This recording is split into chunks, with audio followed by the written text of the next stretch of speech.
Pessoal, então é o seguinte, continuando a nossa função do segundo grau, então vamos estar falando agora sobre o gráfico. O gráfico dessa função é aquela que a gente conhece já, né? Uma curva denominada parábola. Que essa parábola ela pode ter a sua concavidade para cima ou a concavidade voltada para baixo. Que a orientação dessa concavidade, então, ela será determinada por esse número, que vai estar na frente do x quadrado. Esse termo aqui é o termo dominante, né, da função do segundo grau, em que a gente vai descobrir essa orientação da seguinte forma: se o valor de A for maior do que zero, então essa concavidade será voltada para cima, né? E se esse A for um valor menor do que zero, essa concavidade então é voltada para baixo. Então, só relembrando que esse valor não pode ser zero, porque senão esse termo vai ser zerado, e aí a gente não tem mais parábola, e sim uma reta, né? Então, para que a gente possa fazer o gráfico dessa função, né, você pode estar fazendo o seguinte: a tabela de valores, que através dessa tabela você consegue tirar as coordenadas x, y. Ou seja, dada a função f de x, você escolhe alguns valores em x, substitui aqui na sua função, efetua o cálculo, e aí a relação entre o valor que você escolheu com o resultado obtido será então a coordenada x, y, que você estará plotando no plano cartesiano e fazendo o gráfico. Olha só como que é o esquema. Nesse caso, eu escolhi esses valores, menos 2, menos 1, 0, 1 e 2 para x.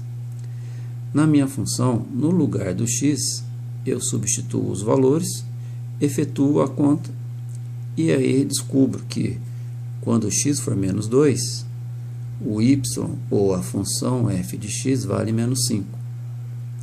Então aqui já tenho minha primeira coordenada, x menos 2, y menos 5. E assim eu vou fazendo. X menos 1, substituo os valores, efetuo a conta, consigo descobrir uma segunda coordenada, e assim sucessivamente. Só tome cuidado com esses valores negativos, colocando dentro de parênteses, né, para que você não possa se perder na conta aqui, né, e esquecer desse sinal. Porque muitas vezes pode acontecer também da sua função, como nesse caso, aparecer um sinal negativo na frente. Então presta atenção que esse negativo é o negativo da função, e o x que você está substituindo, ele também é negativo, por isso a necessidade do parênteses.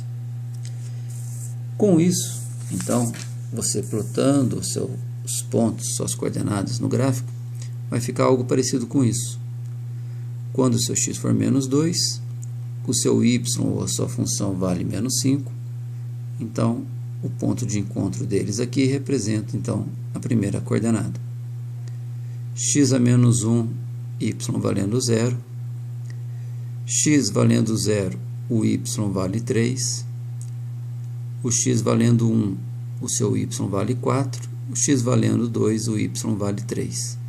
E aí aqui, olha só, é só você traçar esses pontos, né, que você consegue obter então a sua parábola. E aí nesse caso, né, se você continuar, ela vai dar sequência, né, o mesmo formato que ela tem desse lado, ela vai ter esse outro lado, tá ok? E através desse gráfico é possível você tirar algumas informações, como as raízes da função, o vértice dessa função, né? As raízes são os valores que vão tocar ou ultrapassar o eixo x, tá? O vértice é exatamente aquele ponto em que a sua parábola muda a orientação. Olha, nesse caso, ela está crescendo, chegou nesse ponto, ela começa a decrescer. Então aqui é o vértice, tá? Mas esses valores de raiz e os valores de vértice também você pode estar calculando de uma outra forma, que é o que a gente vai estar vendo na próxima videoaula, tá ok? Até já!